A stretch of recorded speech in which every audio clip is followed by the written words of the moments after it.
আমার ছোট্ট ভেটেরিনারি মেডিসিনের দোকানে আজ আসছিল এসিআই কোম্পানির poultry and dairy consultant doctor Samadul Islam. আমার দোকানে তার অবস্থানরত অবস্থায় আমাদের এক পোলট্রি খামারি আমাদের এক কাকা আসে তার পোলট্রির বাচ্চার রোগ নির্ণয় ও তার প্রতিকারের জন্য। এর জন্য সে একটা মুরগি জবাই দিয়ে নিয়ে আসে। এদিকে সামাদুল ভাই তো রেডি অস্ত্রশস্ত্র নিয়ে পরবর্তীতে খুব দক্ষতার সাথে ডাক্তার সাহেব মুরগির পোলট্রির পোস্টমর্টম করে এবং বাচ্চার ভেতরটা খুঁটিয়ে খুঁটিয়ে দেখে। সঠিকভাবে রোগ নির্ণয় না করতে পারলে কখনোই তার প্রতিকার করা সম্ভব না। অবশেষে রোগ নির্ণয় করা সম্ভব হয় যে মুরগির সালমোনিয়া।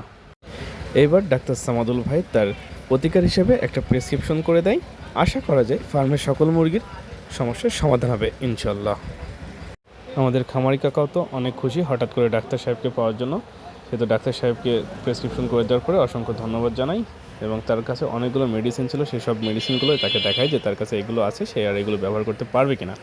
ডাক্তার সাহেব হিসাব নিকাশ করে দেখে যে কিছু মেডিসিন তার কাছে আছে এবং সেগুলো তাকে সাজেস্ট করে যে এগুলোই করতে হবে। কাকা তো বেশ খুশি এগুলো দেখে। যাক, খুবই ভালো। তুমিন ভাই অবশ্যই প্রেসক্রিপশনের একটা ছবি তুলে নেয়। পরিশেষে আমরাও দোয়া করি কাকার মুরগিগুলো যেন সুস্থ থাকে।